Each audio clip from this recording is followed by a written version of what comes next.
तो दो जगहों से पढ़ेंगे वचनों में। उत्पत्ति 18 वर्ष नंबर 9 से लेके 15, तो बाइबल में आपके नोट्स में लिख सकते हो। उत्पत्ति 18 वर्ष नंबर 9 से 15, जेनेसिस 18 9 to 15, उत्पत्ति फर्स्ट किताब। फिर यिर्मयाह की किताब 32वां अध्याय, चैप्टर 32, वर्ष नंबर 6 से 12, और फिर 24, 25, 26 और 27। ओके, सो यिर्मयाह 32 6 से 12 और फिर 24 से 27। ठीक है, उत्पत्ति 18 पे चलेंगे, वर्ष नंबर 9। बाइबल्स को लेंगे और खड़े होंगे परमेश्वर के वचनों से।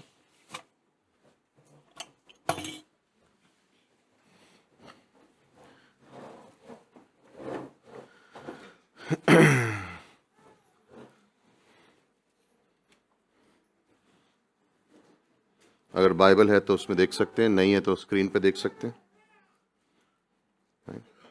वर्ष नंबर 9। हम जानते हैं इस कहानी में परमेश्वर अब्राहम के पास आया और उससे बातें हो रही हैं। उन्होंने उससे पूछा, तेरी पत्नी सारा कहाँ है? उसने कहा, वह तो तंबू में है। उसने कहा, मैं वसंत ऋतु में निश्चय तेरे पास फिर आऊंगा और तेरी पत्नी सारा एक पुत्र उत्पन्न होगा। सारा तंबू के द्वार पर जो अब्राहम के पीछे था सुन रही थी। अब्राहम और सारा दोनों बहुत बूढ़े थे और सारा का मासिक धर्म बंद हो गया था। इसलिए सारा मन में हंसकर कहने लगी, मैं तो बूढ़ी हूं और मेरा पति भी बूढ़ा है, तो क्या मुझे ये सुख होगा? तब यहोवा ने अब्राहम से कहा, सारा ये कहकर क्यों हंसी कि क्या मेरे जो इतनी बूढ़ी हो गई हूं सचमुच एक पुत्र उत्पन्न होगा। सारा अपने मन में हंसी, लेकिन परमेश्वर को पता था। सो जब आप अपने मन में कुछ सोचते हो और उसको लगता है कि किसी को पता नहीं है, कोई तो भी है जिसको सब पता है। इसलिए हम हमारी सोच को शुद्ध, can increase the volume of the mic. इसलिए हमारी सोच को हम शुद्ध रखते हैं। कैसे? परमेश्वर के वचन पर मनन करके, राइट? परमेश्वर के वचनों पर मनन करके।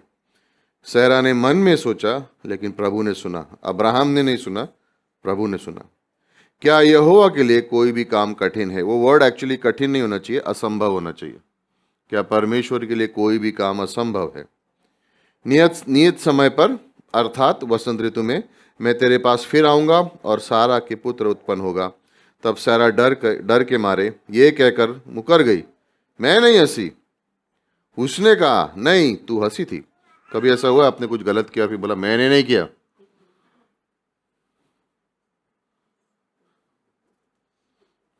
अगले संडे कितने बजे आओगे? कहां पर बैठोगे? अगले संडे सवाल पूछूंगा। आगे बैठे थे, मैंने नहीं बोला था, मैंने तो हाथ नीचे रखे थे, मेरे हाथ बंधे हुए थे पीछे। नहीं। और आए हो तो प्लीज बाइबल भी लेके आना। चर्च आ रहे हो, गार्डन नहीं। यिर्मयाह 32। यिर्मयाह ने कहा, यहोवा का वचन मेरे पास पहुंचा। देख, शलम के पुत्र हनमेल जो तेरे चचेरा भाई है, वह तेरे पास ये कहने को आने पर है, मेरा खेत जो अनाथोत में है उसे मोल ले, क्योंकि उसे मोल लेकर छुड़ाने का अधिकार सिर्फ तेरा है। अंत यहोवा के वचन के अनुसार मेरा चचेरा भाई हनमोल पहरे के आंगन में मेरे पास आकर कहने लगा, मेरा जो खेत है बिनामी देश के अनोत में है उसे मोल ले, क्योंकि उसका स्वामी होने पर उसको छुड़ा लेना का अधिकार सिर्फ तेरा है। इसलिए तू उसे मोल ले। तब मैंने जान लिया कि वह यहोवा का वचन है। इसलिए मैंने अपने अनोत के खेत को अपने चचेरे भाई हनमोल से मोल लिया और उसका दाम चांदी के 17 शेकेल तोल कर दे दिया। मैंने दस्तावेज पे दस्तखत और मोहरों हो जाने पर गवाहों के सामने वो चांदी कांटे को तोलकर उसे दे दिया। तब मैंने मोल लेने के दिनों दस्तावेज जिनमें सब शर्त लिखी हुई थी और जिनमें से एक पर मोहर थी और दूसरी खुली थी, उन्हें लेकर अपने चचेरे भाई हनमोल को देकर उन गवाहों के सामने जिन्होंने दस्तावेज में दस्तखत किए थे, और उन सब यहूदियों के सामने भी जो पहर के आंगन में बैठे हुए थे, नेराया के पुत्र बारूक को, जो मसीह का पोता था, सौंप दिया। राइट। तब मैंने उनके सामने बारूक को यह आज्ञा दी। सो यहाँ पर यिर्मयाह ने अपने चचेरे भाई से, जो सबसे नजदीकी रिश्तेदार था, जमीन खरीदी। ओके, पहले उसने परमेश्वर का वचन आया, उसने जमीन खरीदी। जमीन खरीदने के बाद वर्ष नंबर 24 में अब यिर्मयाह परमेश्वर से पूछ रहा है, अब इन दमदमों को देख, वे लोग इस नगर को ले लेने के लिए आ गए हैं। इजराइल यहूदा को घेर के रखा हुआ था, उस समय में युद्ध चल रहा था, और ये नगर तलवार, महंगी और मरी के कारण इन चढ़े हुए कसादियों के वश में किया गया है। जो तूने कहा था वो अब पूरा हुआ और तू इसे देखता भी है। तो भी हे प्रभु यहोवा, तूने मुझसे कहा है कि गवाह बुलाकर उस खेत को मोल ले, यद्यपि कि ये नगर कसीदिया के वश में देकर दिया गया है।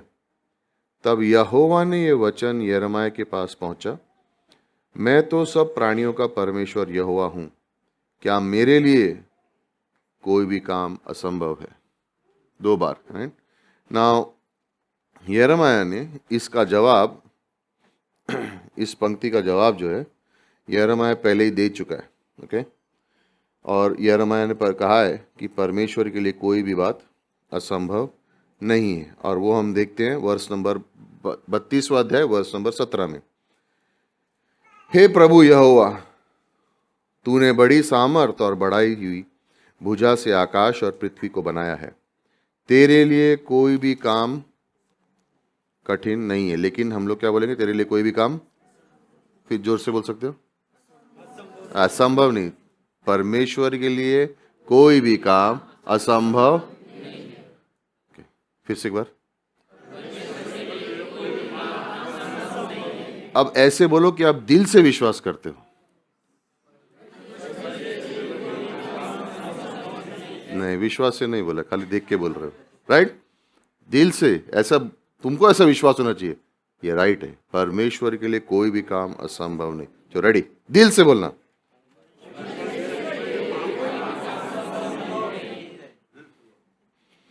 उम्मीद करता हूं संदेश के अंत तक तुमको विश्वास हो जाए। परमेश्वर धन्यवाद देते हैं। क्रूस का प्रचार संसार के लिए मूर्खता है, लेकिन हमारे लिए परमेश्वर का बल है। धन्यवाद, आपने हमें ये वचन दिए जिसमें कोई झूठ नहीं है, हर चीज सच है, और ये हमारे लिए है। धन्यवाद कि इस वचन में कोई मेल मिलाप नहीं है, मिलाया हुआ मिलावट नहीं है, ये वचन शुद्ध है। धन्यवाद इस पंक्तियों के लिए, इसमें कोई गलत दिशा नहीं है, लेकिन एक ही दिशा है, परमेश्वर के नज़दीक लाने के लिए और हमारे जीवन को परिवर्तन करने के लिए। हम धन्यवाद देते हैं परमेश्वर, इस वचन की वजह से हम यहाँ हैं। इस वचन की वजह से हम आज, हमारे जीवन में विश्वास है, आशा है, और इस वचन की वजह से हमारे जीवन में आशीष है। धन्यवाद इस कलीसिया के लिए, धन्यवाद आपकी उपस्थिति इस कमरे में। धन्यवाद देते हैं प्रभु कि आज हम आपके वचनों से सुनकर विश्वास करके अत्यंत ही रूप से ये माने कि आपके लिए कोई भी चीज़ संभव नहीं है। हमारे विश्वास की मदद करना, यीशु मसीह के नाम से मांगते हैं, आमीन।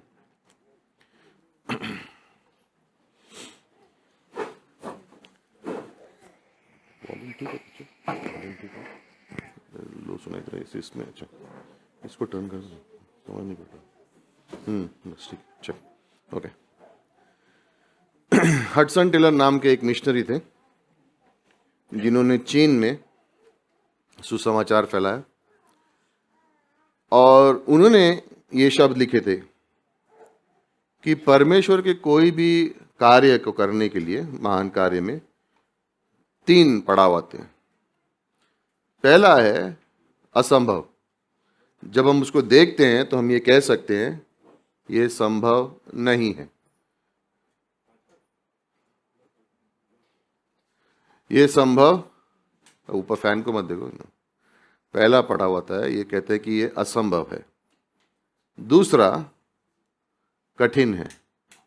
तीसरा हो गया। 3 मोड़ हैं। पहला मोड़ है, हम लोग मानते हैं ये असंभव है, नहीं हो सकता। दूसरा है जहां पे हम बोलते हैं कठिन है। तीसरा है हो जाता है। ये 3 जगह हैं। जब इन दोनों अध्याय को हमने पढ़ा, उत्पत्ति 18 को और यिर्मयाह 32 में, दोनों में ये सवाल है क्या परमेश्वर के लिए कोई भी चीज असंभव है या नहीं। लेकिन एक फर्क है दोनों कामों में। जब परमेश्वर अब्राहम के पास आया और अब्राहम से जब उसने बात की तो सैरा ने विश्वास नहीं किया, और परमेश्वर ने तब पूछा क्या परमेश्वर के लिए कोई भी काम असंभव है। उसने विश्वास नहीं किया तो परमेश्वर ने कहा। लेकिन जब यिर्मयाह के पास आया तो परमेश्वर के वचन ने कहा इस देश में लड़ाई हो रही है, और परमेश्वर ने यिर्मयाह से कहा जहां पर युद्ध हो रहा है, दुश्मनों के हाथों में तुम लोग गिरने वाले हो, वही जगह पे जाके जमीन खरीद ले। अब आप बोले ये क्या है? अगर हम दुश्मन के हाथ में गिरने वाले हैं, ये जमीन दुश्मन लेने वाला है, मैं बंदवाई में जाने वाला हूं, मुझे यहाँ से ले जाएंगे, अगर मैं ज़मीन खरीदूँ तो ना मैं उसको देख पाऊंगा, ना मैं उसमें कुछ कर पाऊंगा, ना उसका आशीष मुझे मिलेगा, तो मैं क्यों खरीदूं? लेकिन यिर्मयाह ने ज़मीन खरीदी। ज़मीन खरीदने के बाद यिर्मयाह ने परमेश्वर को पूछा लेकिन यहाँ तो युद्ध होके जाने वाला, फिर तूने मुझसे ज़मीन क्यों खरीदवाई? और परमेश्वर ने कहा क्या मेरे लिए कोई काम असंभव है? इसमें फ़र्क क्या है? एक ने विश्वास नहीं किया और सवाल उठाया, दूसरे ने विश्वास करके आज्ञा मानी फिर सवाल पूछा। इनमें से राइट कौन है? लेकिन आप और मैं क्या करते हैं? पहला, हमको पता है यिर्मयाह राइट है, लेकिन जब हम जीवन जीते हैं तो हम अब्राहम और सैरा की तरह जीते हैं। और इस संदेश के अगर शीर्षक हम देना चाहें तो इसको हमने क्या शीर्षक दिया? पहले विश्वास, समझ बाद में। हम लोग क्या बोलते हैं? पहले समझाओ फिर हम भरोसा करेंगे।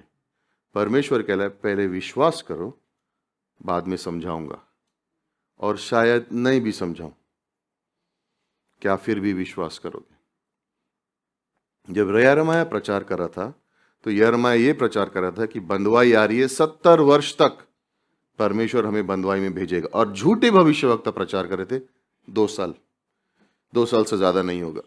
तो जब यिर्मयाह प्रचार कर रहे परमेश्वर के वचन को तो उसको मारा। ये जमीन को खरीदने के बाद उसको मारा, उसको पीटा, उसको मिट्टी में गिराया, फिर उसको जेल में डाल दिया और बोला झूठा है। और वो चिल्ला रहा है बंदवाई आ रही है, बंदवाई आ रही है, और लोग उसके विरुद्ध हो गए। लेकिन जब परमेश्वर ने यिर्मयाह को कहा जाके जमीन खरीद, तो उसने कुछ सवाल नहीं पूछा। उसने पहले जमीन खरीदी और फिर उसने सवाल पूछा। 2 जगहों पे परमेश्वर सेम सवाल पूछता है, क्या परमेश्वर के लिए कोई चीज असंभव है? और उसका जवाब यिर्मयाह 32:17 में यिर्मयाह ने खुद दे दिया, हे यहोवा तेरे लिए कोई भी चीज असंभव नहीं है। और ये हमारी सोच है। इस प्रकार से हम देखते हैं कि इस परिस्थिति में भी अनौत की जमीन को खरीदने के लिए, जो शायद वो कभी नहीं देखेगा, यिर्मयाह ने जमीन खरीद ली। और यिर्मयाह ने कहा मैं ले लूंगा। उसने शंका नहीं की, उसने वाद विवाद नहीं किया, उसने देरी नहीं की। ये 3 चीजें कभी कभी हम करते हैं हमारे विश्वास में। कभी हम डाउट करते हैं, कभी हम परमेश्वर से वार्तालाप करते हैं क्यों ऐसे कर रहे हैं, और कभी कभी हम देर कर देते हैं। ये 3 चिन्ह जो है, ये इसमें विश्वास नहीं है, इसमें हमारी सोच है। लेकिन यिर्मयाह ने इसमें से एक भी नहीं किया। उसने पहले आज्ञा मानी, बाद में उसने सर खुजा के बोला ऐसा क्यों बोला परमेश्वर ने, लेकिन उसने पहले आज्ञा मानी और फिर उसने किया।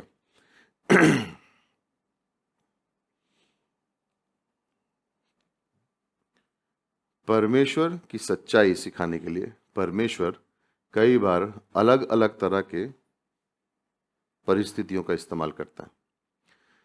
अपनी सच्चाई को सिखाने के लिए कई बार परमेश्वर अलग अलग परिस्थितियों का इस्तेमाल करता है, लेकिन वो अपने वादे पे बना रहता है। परिस्थितियां बदल सकती हैं, लेकिन उसका वादा कभी नहीं बदलता है। चीजें बदल सकती हैं, लेकिन परमेश्वर का वचन कभी बदलता नहीं है। और उसकी वजह से ये सवाल उठता है कि कई बार स्वाभाविक रूप से हम पहले अपने आप पर भरोसा करते हैं, फिर परमेश्वर पर।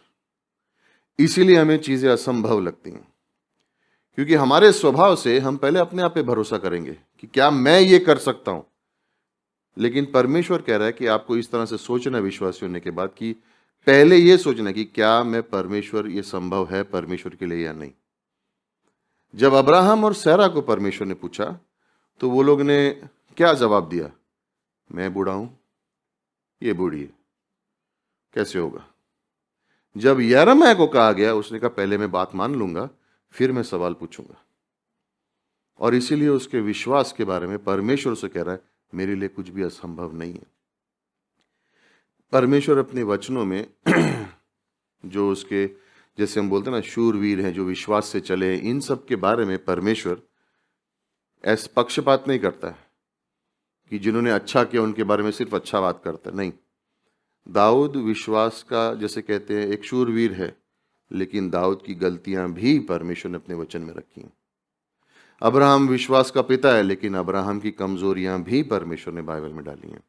ऐसा कोई व्यक्ति नहीं है जिसके बारे में परमेश्वर कह सकते या हम कह के बोल सकते इसके अंदर कोई गलती नहीं है। परमेश्वर अपने वचनों में जो सच्चा है वो लिख देता है, उसके अंदर कोई झूठ नहीं है। इस धरती पर एकमात्र एक इंसान, परमेश्वर, जो पुरुष बनकर इस धरती पर आया, वो ही सिद्ध जीवन जिया है, और उसका नाम था यीशु मसीह। उसके अलावा कोई नहीं है जो इस धरती पर सिद्ध जीवन जिया है। और यहां पर परमेश्वर ने जब अब्राहम से बात की तो उसने शुरुआत एक वादे के संग किया कि अगले वसंत ऋतु में मैं आऊंगा और तब सैरा को संतान होगी। उसने ये नहीं पूछा सैरा से या अब्राहम से, बच्चा चाहते हो? उसने वादा ऑलरेडी कर दिया था। उसने कहा अगली बार जब मैं आऊंगा तब बच्चा होगा। और सैरा सुन रही है और उसको याद दे जा रहा है, लेकिन वो कह रही है असंभव है, ये मेरे लिए हो नहीं सकता, क्योंकि मेरा स्वाभाविक ताकत जो है वो खत्म हो चुकी है। हम अपनी जो मजबूती है उसके बारे में बहुत बात करते हैं और अपनी कमजोरी के बारे में कम बात करते हैं। परमेश्वर कहता है तुम्हारी मजबूती जो है उसको मैं तोड़ूंगा और तुम्हारी कमजोरी को मैं इस्तेमाल करूंगा। हमारा स्वभाव है कि मैं ये कर सकता हूं, ये कर सकता हूं, और इस एरिया में मैं कमजोर हूं। परमेश्वर कहता है जो जिसमें तुम मजबूत हो उसको पहले मैं तोड़ूंगा, ताकि तुम्हारा घमंड कम हो और तुम मुझ पर निर्भर करो, और फिर जो तुम्हारी कमजोरी है उसी कमजोरी को मैं इस्तेमाल करूंगा ताकि मेरे नाम को महिमा मिले। इसीलिए हम कहते हैं इस वचनों में कि परमेश्वर के लिए कोई भी बात असंभव नहीं है। नाउ ये कहते हुए ये याद दिलाना भी जरूरी है कि कुछ ऐसी चीजें हैं जो परमेश्वर कभी नहीं करेगा। उसके लिए सारी बातें संभव हैं, उसके अंदर उतना सामर्थ्य है कि वो सब कुछ कर सकता है, लेकिन कुछ ऐसी बातें हैं जो परमेश्वर कभी नहीं करेगा। फर्स्ट, वो अपने आप को इनकार नहीं करेगा। दूसरा तीमुथियुस का 2:13, ओके, अभी पढ़ना नहीं, मैं सिर्फ दे रहा हूं, आप लिखना है तो लिख सकते हो, जिन नहीं लिख सकते कोई बात नहीं। परमेश्वर अपने आप का इनकार नहीं कर सकता है। दूसरी चीज, परमेश्वर कभी झूठ नहीं बोल सकता है। तीतुस का 1 अध्याय वर्ष नंबर 2, वो कभी झूठ नहीं बोल सकता है। तीसरा, परमेश्वर किसी को लालसा नहीं दे सकता, ओके। याकूब का 1 अध्याय वर्ष नंबर 13, परमेश्वर किसी को लालसा नहीं दे सकता है। चौथा, परमेश्वर का स्वभाव कभी बदलता नहीं है। वो ऐसा नहीं है कि आज मेरा मूड नहीं है तो आज मैं चेंज हो जाता हूं। परमेश्वर का स्वभाव कभी बदलता नहीं है। गिनती का 23वां अध्याय वर्ष नंबर 19। परमेश्वर और शक्तिशाली नहीं हो सकता, और सामर्थ्य नहीं, वो ऑलरेडी सामर्थ्य है, उससे ज्यादा और सामर्थ्य नहीं हो सकता, उसकी सीमा की कोई अंत नहीं है ना। ये है यिर्मयाह 10:6। छठी बात, परमेश्वर अपनी महिमा किसी भी मनुष्य के संग नहीं बांटेगा। परमेश्वर अपनी महिमा किसी मनुष्य के संग। अगर कोई चमत्कार हुआ और इंसान बोले मैंने किया, परमेश्वर बांटेगा नहीं। सामर्थ उसका है और सारी महिमा उसको जाती है। अपनी महिमा किसी के संग बांटेगा नहीं। यशायाह 42 वर्ष नंबर 8। और लास्ट, परमेश्वर अपनी योजना बदलता नहीं है। यशायाह 46 वर्ष नंबर 10। यानी जो कुछ भी परमेश्वर के चरित्र के बारे में लिखा गया है वो कभी बदलता नहीं है। नाउ ये सब बोलने के बाद सवाल ये उठता है कि अगर परमेश्वर के लिए कोई भी चीज असंभव नहीं है तो इतनी तकलीफें क्यों हैं? बीमारी क्यों है? मौत क्यों है? परेशानियां क्यों हो रही हैं? और अगर हो रहा है तो परमेश्वर कहाँ है ना? जब भूचाल आता है या तूफान आता है, जब जाने चली जाती है तो लोग सब उठ के बोलते हैं किधर है परमेश्वर? होता तो ये नहीं होता। इंसान भूल जाता है कि गलती परमेश्वर की नहीं है। लेकिन एक और चीज है हमारे जीवन में जिसको हम बहुत आसानी से नजरअंदाज करते हैं, वो है पाप। परमेश्वर ने ये नहीं बोला तुम पापी मेरा दी हुई हवा क्यों सूंघ रहे हो, तुम पापी हो मेरा दिया हुआ पानी क्यों। नहीं, वो हमें जीने देता है। लेकिन जब कठिनाइयां जिंदगी में आती हैं तो हो सकता है हम सवाल पूछ सकते हैं कि कहाँ है परमेश्वर, क्यों करता क्यों नहीं है? क्या ये परिस्थिति उसके लिए कठिन है? क्या ये उसके लिए इम्पॉसिबल है? क्या उसके लिए असंभव है? और अगर है तो है किधर? इतना इतना कठोर क्यों है? और परमेश्वर यहाँ पे यिर्मयाह ने को वर्ड दिया और यिर्मयाह कह रहा है 32:17 में, हे परमेश्वर यहोवा तेरे लिए कोई भी चीज असंभव नहीं है, तेरे लिए कोई भी चीज असंभव नहीं है। ये सवाल क्यों उठता है? ये एक व्यक्ति है हैरोल्ड कुशनर, उसने एक किताब लिखी थी और किताब का नाम था अच्छे लोगों के संग बुरी बातें क्यों होती है। अच्छे लोगों के संग बुरी बातें क्यों होती है? Why do bad things happen to good people?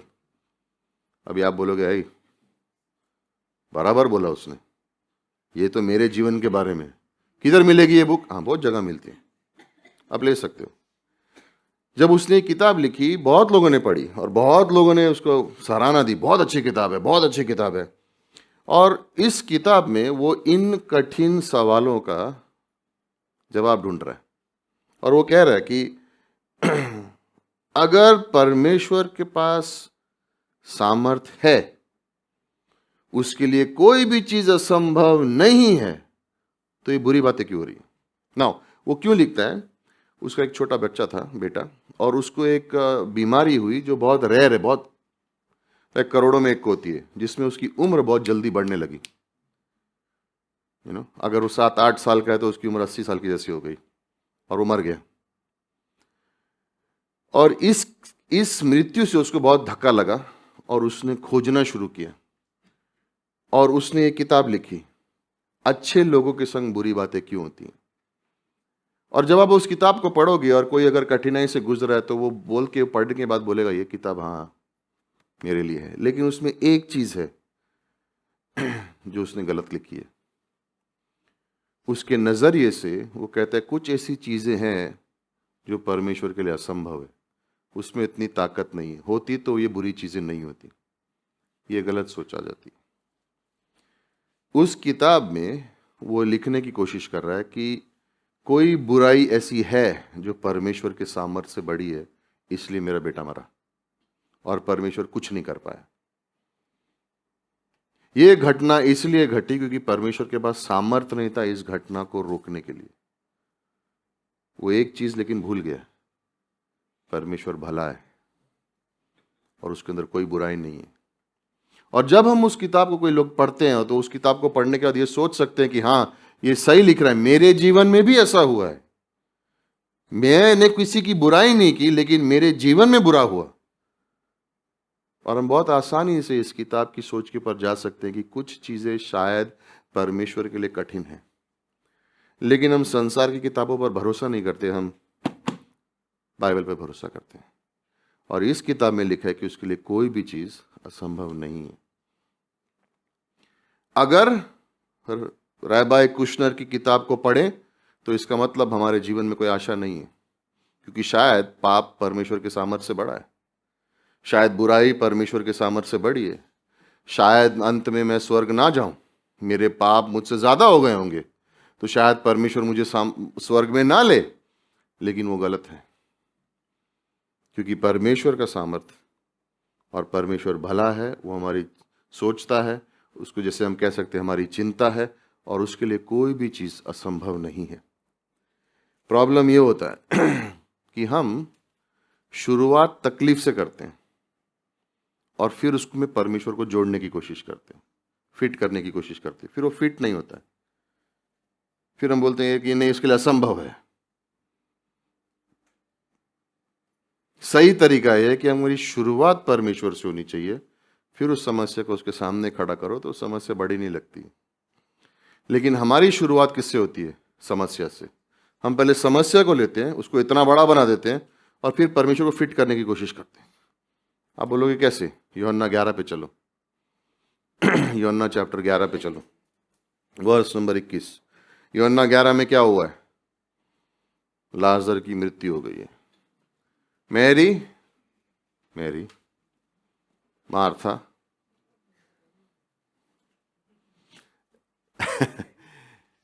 और लाजर यीशु मसीह के करीबी दिल के दोस्त हैं। यीशु मसीह के घर जाते थे, बातें करते थे, खाना खाते थे। अब लाजर की मृत्यु हो गई है। पंक्ति नंबर 21, यीशु मसीह 4 दिन के बाद आते हैं। तो पहला सवाल, मार्था ने यीशु मसीह से कहा, हे प्रभु, यदि तू यहां होता तो मेरा भाई नहीं मरता। तो वो क्या बोल रही है? मेरा भाई मर गया, लेकिन अगर तू होता ना तो नहीं मरता। तो उसकी शुरुआत किससे की? प्रॉब्लम से। अगर तू यहां होता तो मेरा भाई नहीं मरता। Okay, verse number 23। यीशु मसीह ने उसे जवाब दिया और कहा, जो 23 में भी आने वाला है, 4 दिन हो गए, तेरा भाई जिएगा। फिर मार्था ने क्या जवाब दिया? हाँ, मुझे मालूम है पुनरुत्थान के दिन पे जिएगा। यीशु मसीह ने कहा, तेरा भाई जिएगा। वो आज की बात कर रहे थे, मार्था बात कर रही है, मुझे मालूम है पुनरुत्थान के दिन पे जिएगा। Now verse number 32। अब मरियम आई। मरियम वचनों में निपुण है। मरियम का सवाल देखो, है 32 आने वाला कि नहीं आने? हाँ, क्या हुआ? खिड़की खोलो। परफेक्ट। पंक्ति नंबर 32 में मरियम आई। मरियम भी सेम चीज पूछती है। छोड़ दो उसको, उसको दिखा पाओगे पीपीटी को? ओके, एनीवे, मरियम भी आके सेम सवाल पूछती है, अगर आप होते तो मेरा भाई नहीं मरता। 35वीं पंक्ति, लोग बोलते हैं बाइबल की सबसे छोटी वर्स है। यीशु मसीह रोया। वो लाजर के लिए नहीं रो रहा था। वहां पे यहूदी थे, मैरी थी, मार्था थी, और उसने कहा कि तेरा भाई जिएगा, लेकिन सब रो रहे थे और कोई भी विश्वास नहीं कर रहा था, इसलिए वो रोया। वो इसलिए नहीं रोया कि लाजर मर चुका था, वो इसलिए रोया कि उसके होते हुए भी कोई भी विश्वास करने को तैयार नहीं था कि उस लाजर फिर से जिंदा होगा। और फिर यीशु मसीह ने बात करनी शुरू की, और यीशु मसीह ने क्या कहा? एक्चुअली वर्स नंबर 37 कोई पढ़ सकता है? Verse number 37।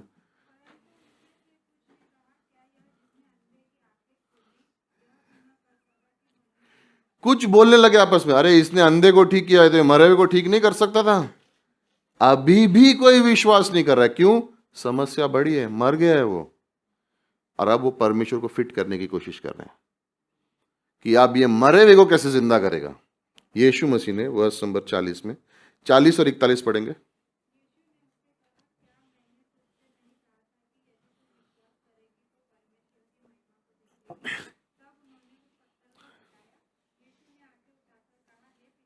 यीशु ने आकर क्या कहा? एक मिनट वहीं रुको। यीशु मसीह ने शुरुआत किससे की? हे पिता। उसने परमेश्वर और उसकी महिमा से शुरुआत की, और फिर उसने कहा लाजर बाहर आ। क्या बोला? लाजर बाहर आ। क्यों उसने लाजर का नाम क्यों लिया? क्योंकि अगर वो बोलता बाहर आ तो जितने मरे हुए थे सब बाहर आ जाते थे। नहीं, ये उसका सामर्थ्य है, वो मरे हुए को जिंदा कर सकते हैं, इसलिए सिर्फ लाजर को बुलाया, क्योंकि अगर वो आवाज देता बाहर आओ तो जितने मुर्दे थे सब खड़े हो जाते थे। तो उसने कहा लाजर तू बाहर आ, और जब वो बाहर आया, परमेश्वर को महिमा। क्या परमेश्वर के लिए कोई भी चीज असंभव है? और यीशु मसीह ने वहां पे विश्वासियों को जीने का तरीका बताया। मैरी रो रही है, मार्था रो रही है, यहूदी रो रहे हैं, और लोग सवाल उठा रहे हैं, इसने अंधे को ठीक किया, क्या ये मरे हुए को ठीक नहीं कर सकता था? और यीशु मसीह रो रहा है कि मैं यहां हूं, और ये लोग विश्वास भी नहीं कर रहे। और जब यीशु मसीह बोलना शुरू करता है तो वो परमेश्वर से शुरुआत करता है। कई बार हमारे जीवन में हम भी उनकी तरह हो जाते हैं कि परमेश्वर की उपस्थिति में बाइबल खुली हुई है, कलीसिया में गीत गा रहे हैं, लेकिन जब सवाल उठता है तो हम ये सोचते हैं काश वो होता तो सब ठीक होता, और ये भूल जाते हैं शायद आज भी, मैं सिर्फ कल्पना कर रहा हूं, शायद आज भी हमारे विश्वास से प्रभु रो सकता है, क्योंकि ये मुझ पर भरोसा नहीं कर रहे, ये कह रहे काश यीशु मसीह ये कर सकता। और मेरे वचनों में उनको मैंने लिख के दे दिया है कि मेरे लिए कोई भी चीज असंभव नहीं है, कोई भी चीज असंभव नहीं है। एक लिस्ट बनाई, पैसे का प्रॉब्लम है, पहले राजाओं के 17वें अध्याय को पढ़ो। जिदौन में विधवा है जिसके पास कुछ नहीं बचा है, और परमेश्वर की वजह से उसके घर में तेल कभी कमी बंद नहीं हुआ। शारीरिक तकलीफें हैं, यूहन्ना 5 पढ़ो। 38 वर्ष से इंसान बीमार पड़ा, यीशु मसीह की आवाज से उठ के खड़ा हो गया हो।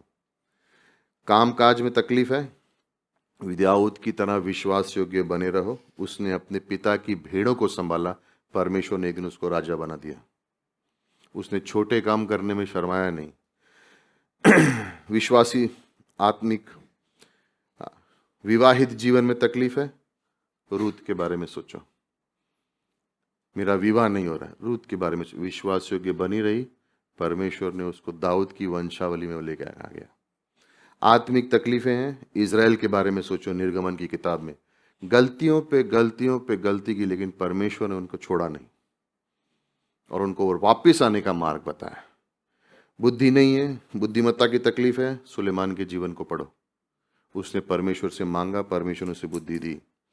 बच्चे नहीं हो रहे हैं, सैरा के बारे में पढ़ो, रिबेका के बारे में पढ़ो।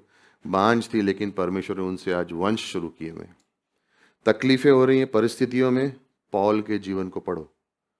प्रेरितों के काम में, तूफान में भी वो लोगों को बचा सका। पाप का तकलीफ है, सबके बारे में पढ़ो। जिन्होंने नम्र होकर अंगीकार किया, परमेश्वर ने सबको क्षमा किया। जिन्होंने मन फिराया, परमेश्वर ने उनके सबके संग काम किया। प्रार्थना नहीं कर पा रहे हो तो यहोशू के बारे में पढ़ो। उसकी प्रार्थना से सूर्य रुक गया था, परमेश्वर ने रोक दिया उसे ताकि उसको जीत मिल सके। दुश्मन ज्यादा हो गए हैं, मूसा के बारे में पढ़ो। कमजोरी महसूस हो रही है, गिदोन के बारे में पढ़ो। कोई भी परिस्थिति हो रही है, सारी असंभव कहानियां इस वचन में है, और ये हमारे ज्ञान के लिए, ताकि हम पर जिन पे ये अंत का समय आया हम विश्वास करके आगे बढ़ सकें। अगर जीते हुए लोग हारे हुए लोगों की तरह जिएंगे तो परमेश्वर का राज्य बढ़ेगा कैसे? और हम जयवंत से भी अधिक हैं, और परमेश्वर कह रहा है तुम मुझ पर ध्यान दो, परिस्थितियों पे नहीं, क्योंकि मेरे लिए कोई भी बात असंभव नहीं है। कौन सी चीज असंभव नहीं है? फर्स्ट, परमेश्वर के लिए कोई भी वादा करना, पूरा करना असंभव नहीं है। दूसरे कोरिन्थियों का 1 अध्याय 20वीं पंक्ति, फर्स्ट पॉइंट क्या है? ऐसा कोई वादा नहीं है परमेश्वर का जो उसको वो पूरा नहीं कर सकता है। सारे वादे परमेश्वर में हाँ और आमीन है। आ गया, असंभव संभव हो गया। दूसरा, ऐसी कोई प्रार्थना नहीं है जिसका परमेश्वर उत्तर नहीं दे सकता। ऐसी कोई प्रार्थना नहीं है जिसका परमेश्वर उत्तर नहीं दे सकता है। उसके लिए कोई प्रार्थना का उत्तर देना असंभव नहीं है। हाँ, लेकिन प्रार्थना उसकी इच्छा के अनुसार होनी चाहिए, वचनों के अनुसार होनी चाहिए। परमेश्वर मुझे करोड़ों रुपए दे, फिर मैं दशांश दूंगा। बोला 10 रुपए तो दे पहले। उसके वचनों से अलग, उसके स्वभाव से अलग, उसकी इच्छा के बाहर जवाब नहीं देगा। उसकी इच्छा के अनुसार प्रार्थना का जवाब देने के लिए उसके लिए कोई भी प्रार्थना असंभव नहीं है।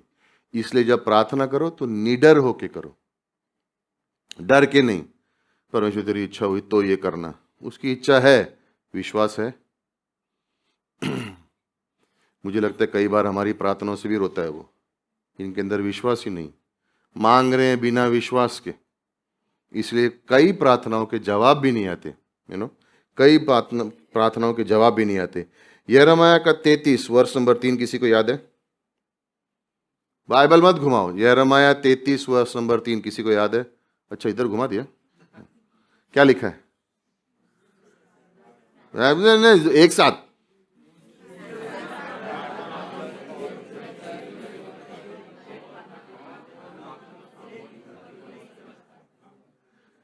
मुझसे प्रार्थना कर और मैं तेरी सुनकर तुझे, क्या लिखा है उसके अंदर? बड़ी बड़ी और बताऊंगा जिन्हें तू अभी नहीं। बड़ी बड़ी क्यों? छोटी छोटी, मेरे अंदर विश्वास नहीं है। परमेश्वर यहां पे कह रहा है यिर्मयाह 33:3 में, बड़ी का मतलब क्या है? उन चीजों के बारे में जिसके बारे में आपने सोचा भी नहीं है, वो करके दिखाऊंगा। लेकिन तुम्हें क्या करना है?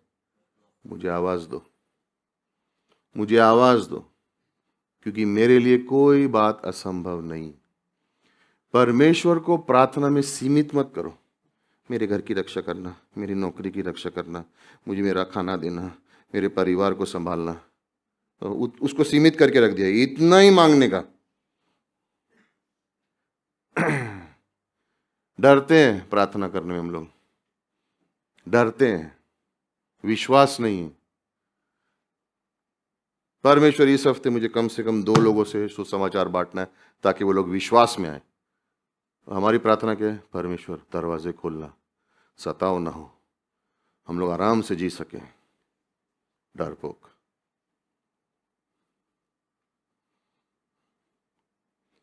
यिर्मयाह 33:3, मुझे आवाज दो और मैं जवाब दूंगा। मत्ती का 21 वर्ष नंबर 22, मत्ती का 21 वर्ष नंबर 22। और जो कुछ तुम प्रार्थना में बिना विश्वास से मांगोगे वो सब तुमको नहीं मिलेगा, विश्वास करके मांगोगे तो मिलेगा। जो कुछ भी मांगेंगे हमको मिलेगा। परमेश्वर, विश्वास करोगे तो मिलेगा। अपने आप में विश्वास नहीं करना है, परमेश्वर में विश्वास करना है।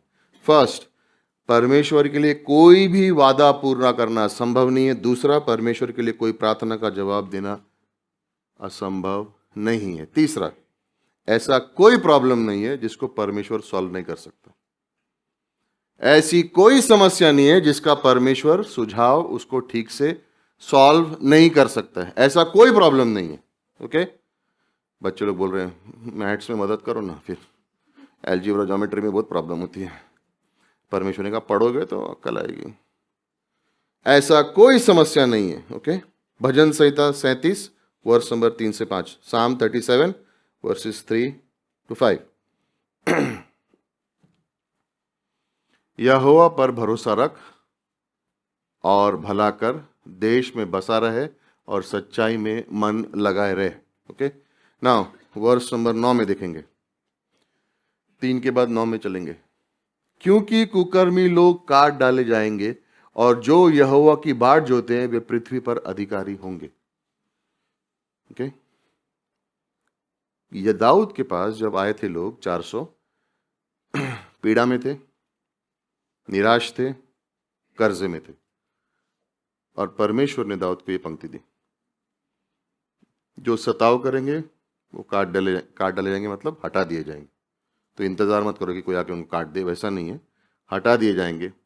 और जो यहोवा की बाट जोते हैं वे पृथ्वी पर अधिकारी होंगे। हमें ये समझना जरूरी है कि हमारा तरीका परमेश्वर का तरीका नहीं है। हम सोचें जिस तरह से प्रॉब्लम सॉल्व होनी चाहिए, परमेश्वर किसी और तरीके से सॉल्व करेगा। तो उसके लिए हमारे पास विश्वास होना बहुत ज़रूरी है ना। यशायाह 55:8 और 9 में, मेरी सोच तुम्हारी सोच से ऊपर है, मेरे तरीके तुम्हारे तरीके से ऊपर हैं, क्योंकि मैं परमेश्वर यहोवा हूँ। जब परमेश्वर जवाब देता है और जब परमेश्वर किसी प्रॉब्लम को सॉल्व करता है, उसके तरीके अलग हैं, वो हमारे तरीके से नहीं करता। लेकिन हमें क्या विश्वास रखना है कि ऐसा कोई समस्या नहीं है जो परमेश्वर के लिए असंभव है सॉल्व करने के लिए। चौथी चीज, ऐसा कोई व्यक्ति नहीं है इस धरती पर जिसको परमेश्वर बचा नहीं सकता है। ऐसा कोई व्यक्ति नहीं है इस धरती पर जिसे परमेश्वर बचा नहीं सकता है। आप सोच सकते हो मेरे परिवार में ये कभी विश्वास नहीं करेंगे, मेरे परिवार में वो है वो कभी विश्वास नहीं करेगा। ऐसा कोई व्यक्ति नहीं है इस संसार में जिसको परमेश्वर बचा नहीं सकता है। इंग्लिश चर्च में मैं गवाही दे रहा था, हमारे इंग्लिश कलीसिया में एक लेडी है, और जब वो विश्वासी बनी तो उनके पिता ने उनसे बात करनी बंद कर दी और उनको बोलते मेरा मुंह भी मत दिखाना मुझे। वो मरने पे आए और डॉक्टर ने कहा था आज आखिरी दिन है, इससे ज़्यादा जिएंगे नहीं। तो वो रो रो के गई उनके पास सुसमाचार सुनाने के लिए, और उसने कहा इसको अंदर आने भी मत देना, मेरे को इसका मुंह भी नहीं देखना है, मुझे यीशु के बारे में सुनना भी नहीं है, अंदर भी मत आने देना इसको। तो वो रो के बाहर आई। क्या करेंगे? बोला प्रार्थना करेंगे। उस दिन कुछ नहीं हुआ, जिंदा रहे। अगले दिन फिर गई, प्रार्थना करना, जाना अंदर। इस बार उसके पिता ने कहा अंदर आने दो। उसने सुसमाचार बांटा, उसके पिताजी ने परमेश्वर को स्वीकारा, और 4 घंटे के बाद सब ने कहा था ये एक दिन भी नहीं जिएंगे, लेकिन परमेश्वर ने उसको रोक के रखा, और जब तक उसने सुसमाचार नहीं सुना था उसको जाने नहीं दिया, और जब उसने स्वीकार किया वो शांति से गए। और वो बाहर आके रो रही है कि कल तो ये मुझे अंदर भी नहीं आने दे रहे थे, आज ये सुन रहे हैं, मेरे संग प्रार्थना भी कर रहे हैं, अब मैं आराम में हूँ, क्योंकि अब मैं उसको फिर से मिलने वाली हूँ, क्योंकि उसने यीशु मसीह पर विश्वास किया है, जो मरे हुए को भी जिंदा करेगा और उसको स्वर्ग में लेके जाएगा। कोई भी नहीं है ये वादा कर सकता है, कोई भी नहीं इस धरती पर वादा कर सकता है कि मरने के बाद कौन स्वर्ग जाएगा सिवाय यीशु मसीह के, क्योंकि हर मनुष्य में पाप है, और जब पाप में इंसान मरेगा तो वो नरक ही जाएगा और कहीं नहीं जा सकता। लेकिन यीशु मसीह मनुष्य बनकर इस धरती पर आए, परमेश्वर इस धरती पर आया, क्यों? ताकि हम सबके पापों को क्रूस पर अपनी जान देगा, और उसके लहू से हमारे सबके पाप बीते हुए, हो रहे हैं और होने वाले, उन सब का दंड चुका देगा। और अब हमारे को उसने छोड़ दिया, तुम ये विश्वास करोगे या नहीं? और जो कोई उस पर विश्वास करेगा वो स्वर्ग जाएगा और अनंत जीवन पाएगा, और जो कोई उस पर विश्वास नहीं करेगा वो स्वर्ग नहीं आ सकता है। यीशु मसीह ने बाइबल में लिखा है, मार्ग सत्य और जीवन मैं ही हूं, पिता के पास बिना मेरे कोई नहीं आ सकता है। और उसको दफनाया गया, वो मरे में से 3 दिन बाद जिंदा हो गया, और आज वो जिंदा है, और वो आज हमारी आवाज सुनता है, वो हमें पुकारता है, और वो नहीं चाहता कि कोई नरक जाए, वो चाहता है कि सब लोग स्वर्ग जाएं, सब उसके बच्चे हैं, सब उसके पास आए, सब उसके संग संबंध रखें। लेकिन उसने चुनाव हमारे हाथ में छोड़ दिया कि जो कोई विश्वास करेगा, जो ये विश्वास करेगा कि मैं गुनहगार हूं, मेरे पाप हैं, लेकिन यीशु मसीह धन्यवाद आपने मेरे पापों के लिए अपनी जान दी, और आप इस धरती पर आए, मनुष्य बने, निष्पाप जीवन जिया, और मेरे लिए क्रूस पर आप मरे। मैं आप पर भरोसा करता हूं, मेरे जीवन में आना, मुझे नया जीवन देना, और जो कोई ये विश्वास करेगा जिंदगी में एक बार, परमेश्वर कहता है वो स्वर्ग में आएगा। मेरे पाप परमेश्वर के सामर्थ्य से बड़े नहीं हैं, और परमेश्वर जो दंड हमें मिलना था उसने अपने ऊपर ले लिया, और जो धार्मिकता उसके अंदर थी उसने हमारे अंदर डाल दी है। और इसलिए आज हम निडर हैं, हम मरने से डरते नहीं हैं। क्यों? क्योंकि हम मालूम है आंखें बंद यहाँ होंगी, स्वर्ग में एक क्षण में खुलेंगी। ये जमीन ये तो जाने वाला ही है, एक दिन मिट्टी में आए मिट्टी में जाएगा, ये कुछ बचने वाला है नहीं। लेकिन उसके बाद प्राण जिंदा रहेंगे, वो कहाँ जाएंगे? या नरक या स्वर्ग। और यीशु कहता है जो कोई मुझ पर विश्वास करेगा वो स्वर्ग जाएगा, वो स्वर्ग जाएगा। क्यों? क्योंकि पापों का दंड सिर्फ यीशु मसीह ने भरा है और किसी ने नहीं। इसलिए कोई ऐसा व्यक्ति नहीं है इस धरती पर जिसको यीशु मसीह कहता है मैं तुझसे प्यार नहीं करता हूं। सबसे प्रेम करता है, सबके लिए जान दी, लेकिन उसने कहा चुनाव तुमको करना है, और जो भी चुनेगा वो स्वर्ग जाएगा। तो फिर अगर ये सब संभव है तो फिर हम लोग को प्रॉब्लम क्यों होती है? क्यों होती है? क्योंकि परमेश्वर की सोच अलग है हमारी सोच से। जब हम कुछ नया करना चाहते हैं ना, तो हम लोग कैसे शुरुआत करते हैं? बड़े से। जब परमेश्वर कोई चीज की शुरुआत करना चाहता है ना, वो छोटे से शुरुआत करता है, अलग करता है। इसलिए यीशु मसीह कोई बड़े शहर में पैदा नहीं हुए, महल में पैदा नहीं हुए, चरनी में जन्म लिया, एक छोटे से गांव में जहां पर कोई नाम भी नहीं जानता था उस एरिया का, वहां पर यीशु मसीह ने जन्म लिया। परमेश्वर ने छोटे से शुरुआत की और इतना बड़ा महान काम किया। उसकी सोच अलग है। अगर आपको मौका मिलता कि हम संसार को बचाने की योजना है, तो आप क्या सोचते? आप ये नहीं सोचते कि चलो किसी को बैतलहम में जन्मेंगे और वहां से वो निकलेगा और फिर वो क्रूस पर जाएगा। हम नहीं सोचते। हम क्या सोचते?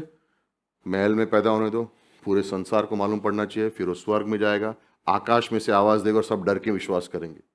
हम लोग, परमेश्वर छोटे से शुरुआत करता है।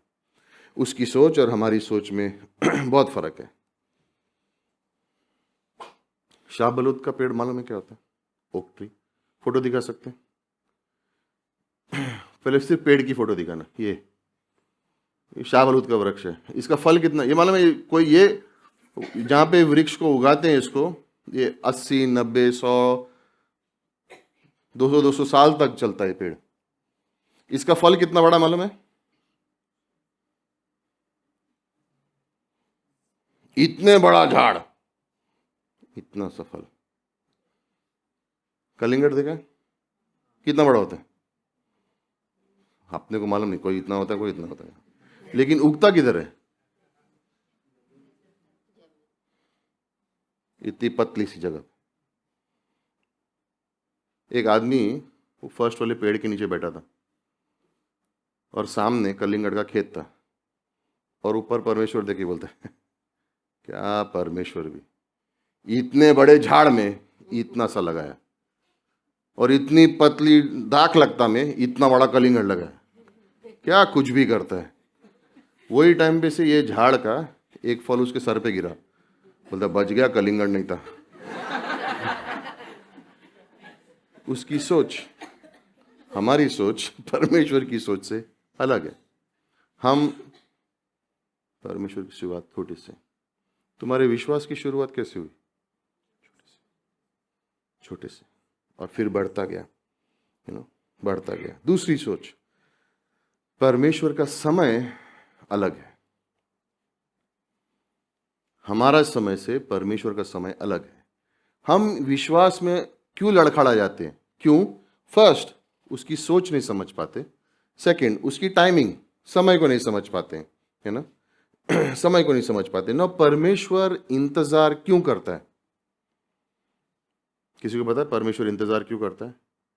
यशायाह 30 वर्ष नंबर 18 में लिखा है उसका आंसर। जब परमेश्वर आपको लगता है देर कर रहा है, तो क्यों देर कर रहा है? यशायाह 30 वर्ष नंबर 18।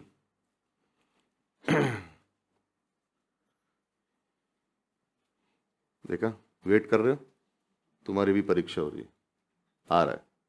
परमेश्वर इंतजार कर रहा है, टीवी पे भी।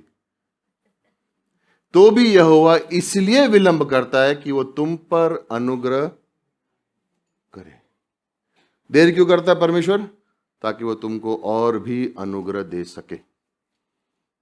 हम लोग क्या बोलते, जल्दी करो जल्दी करो जल्दी करो, वी आर फास्ट। परमेश्वर बोलते नहीं, वी आर स्लो, एकदम स्लो, सब स्टेशन पे रुकेगी। मेरे को चर्च गेट जल्दी पहुंचना है, रुक जा, फिर बीच में लाल सिग्नल भी डालता हूं। क्यों? ताकि वो तुम पर, ऐसा रात के लिए कोई भविष्यवाणी नहीं कर रहा हूं जो विरार से है, सॉरी, तो कुछ बोल रहे हैं अरे हम लोग घर जाने के विरार, जहाँ आराम से, कोई प्रॉब्लम नहीं। वो इसलिए देर, और करे भी तो भी इसलिए कर रहा है ताकि वो तुमको अनुग्रह दे सके। परमेश्वर की सोच भी अलग है, उसका समय भी अलग है, उसका तरीका भी अलग है। तीसरा पॉइंट, उसका तरीका भी अलग है। पहले सामुएल 1 में हन्ना बेटा चाहती है, बच्चा चाहती है, और हन्ना का पति का और एक पत्नी है, पेनिन्ना। पेनिन्ना जो है वो इतनी भक्ति नहीं है उसमें, लेकिन हन्ना प्रार्थना कर रही है, वचन को जानती है, और परमेश्वर उसकी प्रार्थना का जवाब कैसे देता है? उसकी कोख को बंद कर देता है। मुझे बच्चा चाहिए, तेरी कोख बंद कर दी, और वहां पे उसकी दूसरी बीवी है, वो कुछ नहीं कर रही है और उसके बच्चे होते जा रहे हैं। बोले, ये क्या है? मैं प्रार्थना कर रहा हूं, विश्वासी, और मेरे को दरवाजा बंद कर दिया, और वो विश्वास में भी नहीं है, और उनको डबल टिबल मिल रहा है। किधर है तू? आ रहा हूं। जब सैमुअल आया, आज भी हम उसको जानते हैं। वो दूसरी औरत के बच्चों का नाम मालूम है? वो इसलिए विलंब करता है ताकि वो तुम पर अनुग्रह दे। जल्दबाजी में मत रहो। परमेश्वर का तरीका हमारे तरीके से अलग है। वो ये दिखाना चाहता है कि बिना उसके हम कुछ नहीं कर सकते। वो हमें ये सिखाना चाह रहा है कि हमारे जीवन में इस तरह से हम सोचें कि बिना उसके हम कुछ नहीं कर सकते, और उसके तरीके विश्वास से ही हम समझ सकते हैं। आज पास्टर पीटर ने सुबह मैसेज प्रीच किया। उसका मैसेज का टाइटल क्या था मालूम है? अनदेखे को देख सके। बोले, ये तो उल्टा हो गया। अनदेखे को कैसे देख सकते हैं? विश्वास से। अनदेखे को विश्वास से देख सकते हैं, है ना? परमेश्वर का तरीका अलग है। परमेश्वर का तरीका अलग है। कितने लोगों को वो कलिंगड़ पसंद था जो देखा? 2 ही जन को। अपन ही खाएंगे, ये लोग को नहीं देंगे, अंदर पड़ा है। अगर आपको कलिंगड़ बनाना पड़े तो आप उसको कैसे बनाओगे? हाँ, नहीं। परमेश्वर ने जब कलिंगड़ बनाने की सोची तो बोला, ये काला बीज है, इतना सा काला बीज। इसमें से जब फल निकलेगा, उस बीज से 20,000 गुना ज्यादा बड़ा होगा। वो काले बीज में इतना सामर्थ है कि जब उसको डालेंगे धरती पे तो उससे 20,000 गुना ज्यादा फल बड़ा निकलेगा। इतने से काले बीज में इतना बड़ा फल कैसे निकल सकता है? दूसरी चीज, वो हरा रंग किधर से आया? अंदर सफेद रंग किधर से आया? अंदर लाल रंग किधर से आया? रस किधर से आया? मिठास किधर से आई? और बीज किधर से आया? एक बीज से। अगर हमको बोला जाए तो हम लोग बहुत विज्ञान करेंगे। परमेश्वर ने एक बीज बना दिया और उसके अंदर सब कुछ डाल दिया। उसका तरीका अलग है। इसलिए जब परमेश्वर आपके जीवन में छोटा छोटा काम भी करे ना, तो उसको धन्यवाद देना, क्योंकि शायद उसका प्रतिफल 20,000 गुना ज्यादा होगा। विश्वास आपको करना है। शायद वो रस उसमें निकलेगा, लेकिन अभी आपने देखा नहीं है उसे।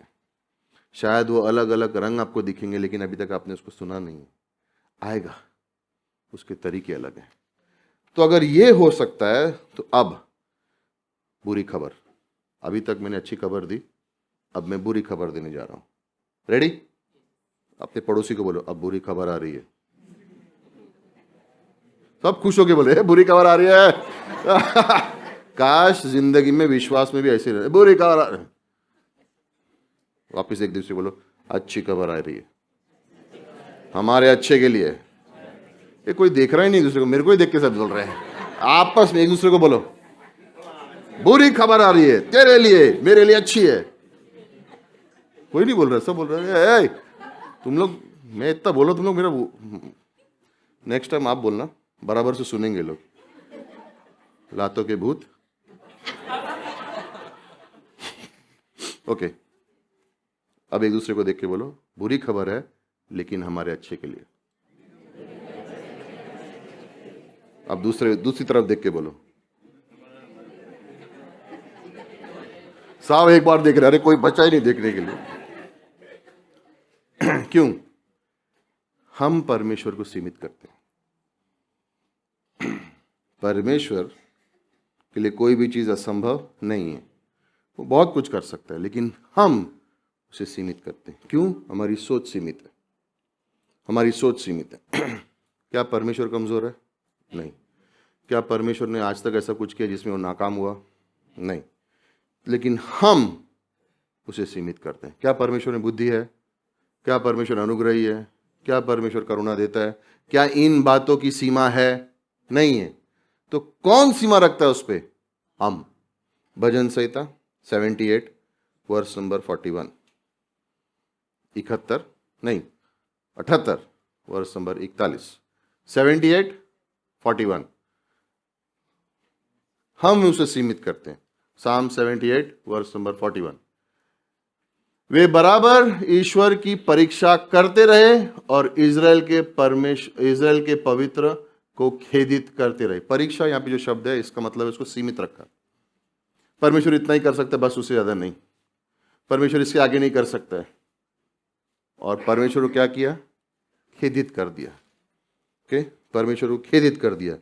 अंग्रेजी में उसको सही लिखा है, उन्होंने अपनी पीठ दिखा दी परमेश्वर को और बोला बस इतना ही कर सकता है, इससे ज्यादा नहीं कर सकता। इतना ही कर सकते, उससे ज्यादा नहीं कर सकता है ना। मत्ती 27 में यीशु मसीह को गिरफ्तार करने वाले लोग गेत्सेमनी के बगीचे में आते हैं, राइट। तो यीशु मसीह को बोलते हैं हाथ आगे करो, कि हाथ बांध दिए, उसको बांध दिया, सैनिक वैनिक ने ले लिया। पतरस गुस्से में आता है, तलवार निकालता है, मलक उसका काट देता है। यीशु मसीह कान निकाल के वापस लगा देते, उसको बांध दिया, उसको सीमित। उनको लगा कि हमने सीमित कर दिया इसको। यीशु मसीह वहां पे हमको कहते हैं स्वर्गदूत खड़े थे, 12 योद्धा, 12 लीजन्स खड़े हैं तैयार उसको आके सेवा करने के लिए। लेकिन यीशु मसीह ने उनको पुकारा नहीं पुकारा। पहले राजाओं की किताब में पढ़ोगे तो जब प्रार्थना की तो एक स्वर्गदूत आया और 1,85,000 दुश्मनों को उसने एक साथ खत्म कर दिया। करेक्ट। यीशु मसीह के लिए कितने स्वर्गदूत तैयार थे? 1,44,000। अगर 1,85,000 को मार सकता तो 1,44,000 कितनों को मारेंगे? गिनती मत करो। कहने का मकसद है गेत्सेमनी के बगीचे में उतने लोग नहीं थे, बुला सकता था, उसकी कोई सीमा नहीं थी। लेकिन उनका विश्वास क्या था? इसको बांध दो, ले चलो, हमें ये नहीं चाहिए, जैसे तुम्हारी इच्छा हो, जैसे तुम्हारी इच्छा हो। हमारे जीवन की कठिनाइयों में, तकलीफों में, समस्याओं में कई बार हम जवाब इसीलिए नहीं देखते क्योंकि हम परमेश्वर को सीमित कर देते हैं। बोलते हैं ये हो सकता है, इससे ज्यादा नहीं कर सकता है। परमेश्वर कहता है जैसे तुम्हारा विश्वास। ये तो असंभव है उसके लिए, जैसे तुम्हारा विश्वास।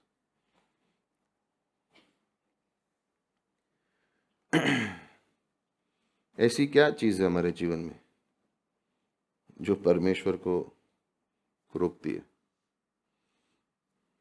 उसका काम करने से हमारे जीवन में? पहला,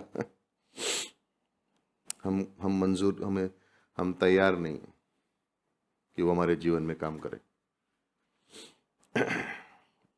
मत्ती 23 वर्स नंबर 37।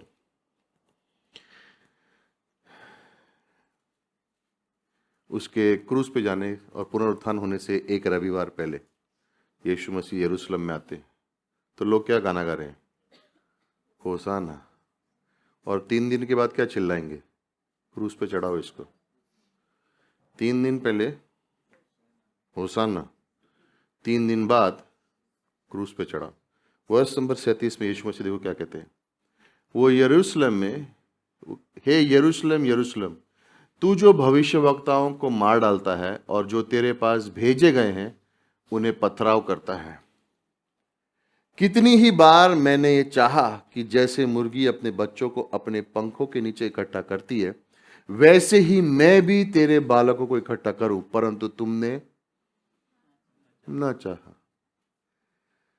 पहली बेड़ी जो हम यीशु मसीह पे लगाते हैं, हम चाहते नहीं है कि वो कुछ करे। हमें लगता है वो कुछ करेगा तो फिर जीवन बदलना पड़ेगा। मनुष्य के अंदर ये भावना है कि हम चाहते नहीं और यीशु मसीह रोकर यहां पे कह रहा है।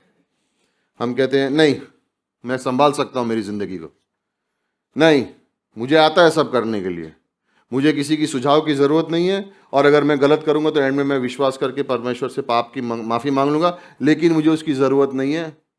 ढीठ शब्द मालूम है क्या होता है? ढीठ, हटीले, स्टबन। नहीं, मैं नहीं बदलूंगा, मैं नहीं चाहता हूं परमेश्वर मेरे जीवन में कुछ काम करे। मैं अपने आप को संभाल सकता हूं या मैं अपने आप को संभाल सकती हूं, मुझे जरूरत नहीं है, ताकत है मेरे में, परमेश्वर ने ताकत दी। जिसने ताकत दी उसी का नाम लेके बोलते तेरी जरूरत नहीं है। यीशु मसीह यहाँ पे कह रहा है, कितनी बार मैंने कोशिश की कि तुमको अपने पंखों की तरह संभालूं, लेकिन तुमने नहीं चाहा, क्योंकि तुम्हारे पास अपनी योजना है ना, मुझे काम मेरे तरीके से करना है। ये बुरी खबर नंबर 1, हम चाहते नहीं कि वो कुछ करे। दूसरी चीज, सांसारिकता। प्रकाशित वाक्य का 3 अध्याय वर्ष नंबर 20। प्रकाशित वाक्य 3 अध्याय वर्ष नंबर 20। किसी को मालूम है वर्ष में क्या लिखा? ये रहा, देख मैं द्वार पे खड़ा हुआ खटखटाता हूं, यदि कोई मेरे शब्द को सुनकर द्वार खोलेगा तो मैं उसके पास भीतर आकर उसके साथ भोजन करूंगा और वो मेरे साथ करेगा। ना किसी ने 1850 में इसकी चित्र बनाया था, वो फोटो है। इस वर्ष के ऊपर किसी ने तस्वीर बनाई थी और वो आदमी का नाम था हॉलमैन हंट। उसने ये तस्वीर बनाई है और ये संसार में बहुत फेमस हुई है फोटो, बहुत बुक स्टोर में भी देखने मिलती है। और यहां पर यीशु मसीह दरवाजे पे खटखटा रहा है और कुछ चीजें इस तस्वीर में देखने लायक हैं। देख रहे हो यहाँ पे बेल लंबी हो गई है, नीचे बेल है वो बहुत लंबी हो गई, ऊपर तक पहुंच रही है। कहने का मकसद क्या है? बहुत देर से खटखटा रहा है, लेकिन अगर कोई खोलेगा तो वो अंदर आएगा। तो किसी ने इस पिक्चर को देख के कहा, अरे बाहर कड़ी तो है ही नहीं। तो जिसने ड्राइंग की उसने बोला, जानबूझ के नहीं डाली है, कड़ी अंदर की तरफ है, जो अंदर है उसकी इच्छा है कि उसको खोलना है या नहीं खोलना है। यीशु मसीह दरवाजा तोड़ के अंदर नहीं आने वाला है। अगर इच्छा होगी तो वो अंदर से खोलेगा, और अगर नहीं होगी तो आज भी दरवाजे पे वो खटखटा रहा है। क्यों परमेश्वर हमारे जीवन में सीमित है? क्यों? सांसारिकता। हमने अपने हृदय में इतना सब कुछ भर दिया है कि उसके लिए जगह नहीं है, और वो रोज सुबह आके कह रहा है, अंदर आऊं, हम लोग मिलके बातचीत कर सकते हैं। आज नहीं, आज मंडे है, कल था ना चर्च में मैं, आज हफ्ते का पहला दिन है, प्लीज प्रभु प्लीज। कल रात को तो मैसेज सुना,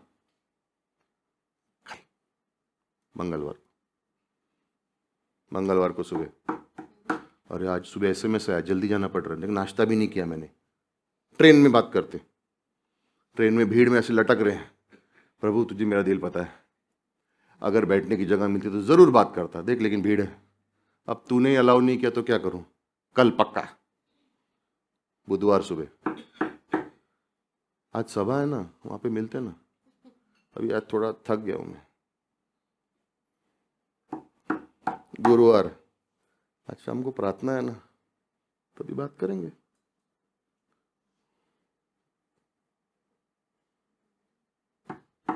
आज फ्राइडे, लास्ट डे है, आज मेरे को मजा करने दो प्लीज, आज मेरा पूरा काम खत्म करता हूं, फुल सैटरडे आपके नाम, छुट्टी है मेरे को सैटरडे, एक ही दिन तो मिलता है सोने के लिए। आज तो पूरा हफ्ता इतना काम किया, संडे चर्च जा रहा हूं ना, तो मिलेंगे, अभी सोने दो। मंडे, अरे हफ्ते का पहला दिन है, वो अभी भी खटखटा रहा है हम लोग ने अंदर से। क्यों काम नहीं होता है?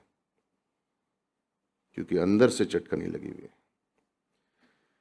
अगर कोई भी विश्वासी के जीवन में सांसारिकता भरी है तो परमेश्वर दरवाजा तोड़ के अंदर नहीं आने वाला है। चुनाव आपको करना है। हम परमेश्वर को सीमित करते हैं, परमेश्वर सीमित नहीं है, उसके लिए कोई भी चीज असंभव नहीं है। लेकिन अगर मेरे जीवन में सांसारिकता है, मैं सांसारिक तरह से जी रहा हूं, तो परमेश्वर अपना काम नहीं कर पाएगा। बुरी खबर नंबर 2 थी। बुरी खबर नंबर 3, इंसानी नजरिया। मेरे हिसाब से ऐसा होना चाहिए, तुम्हारे हिसाब से कुछ नहीं होने वाला है। ट्राई कर लो, कोशिश कर लो, परिणाम भी मिलेगा, लेकिन जैसा होना चाहिए वैसा नहीं होगा। हमारा मनुष्य नजरिए से हम परमेश्वर के कार्य को नहीं कर सकते। हमारी सोच होती है ना, हमारी सोच होती है। यशाया का पहला अध्याय वर्ष नंबर 18, यशाया का पहला अध्याय वर्ष नंबर 18, आइज़ाया 1 वर्स 18। ये पंक्ति आपको बायाट होनी चाहिए। यहोवा कहता है, आओ हम आपस में वाद विवाद करें, तुम्हारे पाप चाहे लाल रंग के हों तो भी वो हीम की नाई उजाले हो जाएंगे, और चाहे वो अर्गवानी रंग के हों तो भी ऊन के समान श्वेत हो जाएंगे। आओ वाद विवाद करें। और कोई तरीका है स्वर्ग जाने का? बात करो मेरे साथ। और कोई तरीका है पाप माफ करने का? बात करो मेरे साथ। नहीं है। लेकिन हम नहीं आते, नहीं मेरी मर्जी। और परमेश्वर कहता हूं कुछ नहीं कर सकता हूं मैं। यूहन्ना 6 में 5,000 लोग हैं, पुरुष, उनकी बीवियां, उनके बच्चे, 20,000 लोग बैठे हैं। और फिलिप आके बोलता है, सब उनको भूख लगी है, परमेश्वर कहता है उनको खाना दो। तो यीशु मसीह फिलिप से सवाल पूछता है, ये कहां से रोटी खरीदें ताकि इनको खिला सकें? तो फिलिप का जवाब, कैलकुलेटर लाओ। पहला आंसर, भेज दो इनको, इतने पास रोटी नहीं है अपने पास। किसके साथ खड़े हैं? यीशु मसीह के साथ। सवाल किसने पूछा है? यीशु मसीह ने। इनका फर्स्ट जवाब, भेज दो ना, जाने दो, अपने को क्या करना है, आपने वो प्रचार कर दिया ना, अभी उनके ऊपर है। इतना ही था तो लोगों को पैक करके लाना चाहिए था खाना, सब हम लोग ही करने का क्या? ये लोग नहीं कर सकते, कुछ सोच नहीं सकते? पहला आंसर, ये मरकुस 6 में बाय द वे। यीशु मसीह ने पूछा, रोटी कहां से खरीदें? फिलिप कहता है,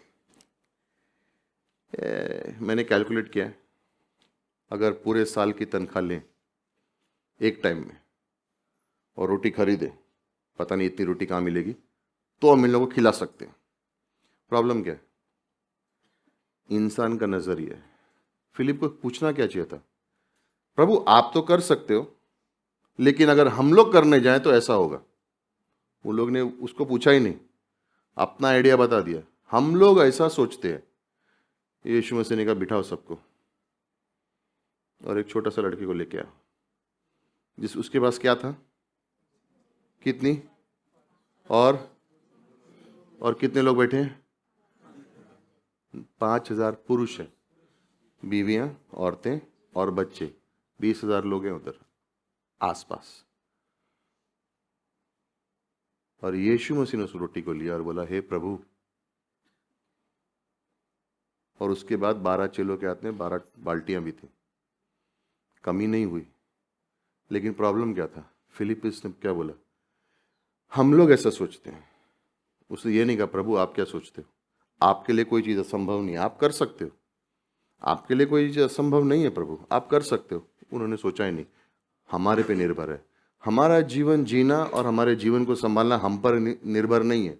हमने स्कूल में सीखा है, पढ़ोगे अच्छे बनोगे, अपनी मदद करोगे, परमेश्वर उनकी मदद करता है जो अपनी खुद की मदद करते हैं। झूठ। परमेश्वर उनकी मदद करता है जो अपनी आप की मदद नहीं कर सकते। God helps those who help themselves. झूठ है। अगर ऐसा सच है तो अपने आप को मार के अपने खुद के पापों का बलिदान दो ना। नहीं कर सकते। जिनके पास कोई सामर्थ्य नहीं है, जिनके पास कोई ताकत नहीं है, परमेश्वर उनकी मदद करता है। स्वर्ग जाने के हम लायक नहीं है, लेकिन उसका अनुग्रह हमारे लिए काफी है। उसकी आशीष पाने के लिए हम लोग योग्य नहीं है, लेकिन उसकी करुणा अनंत के लिए। इंसानी नजरिए से नहीं सोचना है। चौथी चीज, बुरी खबर नंबर 4, यानी आइडिया किसको मालूम है क्या है ये? पाप। परमेश्वर हमारे जीवन में कार्य क्यों नहीं कर सकता है? हम लोग सीमित क्यों हैं? क्योंकि हमारे जीवन में पाप है। याद रखना, अगर तुम्हारे जीवन में पाप है और तुम परमेश्वर से उम्मीद कर रहे हो कुछ और संभव करने के लिए, नहीं होने वाला है। तुम ये नहीं कह सकते ये पाप से मुझे बहुत प्यार है, परमेश्वर फिर भी मेरी प्रार्थना का जवाब देने वाला है। नहीं होगा। नहीं होगा। पाप से प्यार करते हुए उसी समय में परमेश्वर से मांगते रहोगे कि असंभव कर, नहीं करेगा। वो पाप से नफरत करता है, इसलिए उसको मरना पड़ा ताकि हम स्वर्ग जा सके। उसी पाप में तुम्हें जीने नहीं देगा वो सफलता से। और अगर हमारे जीवन में पाप है, आप बोलोगे कहां पे लिखा है? यशायाह 59 वर्ष नंबर 1 और 2 में देखो क्या लिखा है। क्या परमेश्वर सीमित है? क्या परमेश्वर सीमित है? यही किताब में 59 में देखो, सुनो, क्या यहोवा का हाथ छोटा नहीं है, हो गया है कि उद्धार ना कर सके, ना वो ऐसे बाहिर हो गया है कि वो सुन सके। नेक्स्ट वर्स, परंतु तुम्हारे अधर्म के कामों ने तुमको तुम्हारे परमेश्वर से अलग कर दिया है, राइट। और तुम्हारे पापों के कारण उसका मुंह तुमसे ऐसा छिपा है कि वो नहीं सुन सकता है। हमसे पाप होते हैं, लेकिन यहां पे कहने का मकसद क्या है कि कोई ऐसे पाप हमारे जीवन में कभी कभी इंसानों के होते हैं जो परमेश्वर से ज्यादा हम उसको पाप को प्यार करते हैं। और अगर उस पाप में हम जी रहे हैं और हम सोच रहे हैं परमेश्वर अद्भुत काम करेगा मेरे जीवन में, नहीं होगा, वो छुप जाता है, दीवार से आ जाती है। वो पाप जब तक है उसको हटाओ। और इसलिए परमेश्वर कभी कभी किसी के जीवन में काम नहीं कर सकते, क्योंकि उन्होंने यीशु मसीह को सीमित करके रखा हुआ है, उसे सीमित करके रखा हुआ है। एक द्वीप है जहां पे वो लोग बंदरों को पकड़ते हैं।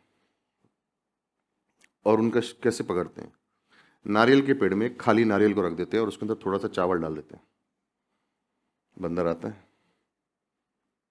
हाथ डालता है, चावल उठाता है, लेकिन अब हाथ अटक गया, बाहर नहीं निकल सकता, अटक गया अंदर हाथ उसका। तो हाथ तो डाल दिया, लेकिन जैसे ही चावल मुट्ठी में लेता है बाहर नहीं निकल सकता है, तो चीखना शुरू करता है। फिर वो लोग आते हैं पकड़ने के लिए, उसको झाड़ पे चढ़ते हैं, ये चीख रहा है। अगर वो मुट्ठी को छोड़ दे तो वो भाग सकता है, लेकिन वो चावल को छोड़ता ही नहीं, वो पकड़े रहता है। वो लोग ऊपर झाड़ पे चढ़ते हैं, उसको बांधते हैं और उसको बंधा के बंद ले जाते हैं। और वो चीखता रहता है, लेकिन मुट्ठी में से चावल को छोड़ता नहीं। कभी कभी हम ऐसे कुछ पापों को पकड़ के बैठे हैं और छोड़ने को तैयार नहीं, और बंधवाई में जा रहे हैं। परमेश्वर जवाब नहीं दे रहे, लेकिन वो पाप मेरे लिए ज़्यादा अच्छा है। किसी किसी में गुस्सा है, किसी किसी में माफ़ नहीं करने की आत्मा है, किसी किसी में दोष लगाने की आत्मा है, किसी किसी में कुड़कुड़ाने की। छोड़ो, आज़ाद रहो। अगर हम पाप को प्यार करके रखेंगे तो परमेश्वर के काम को नहीं देख पाएंगे।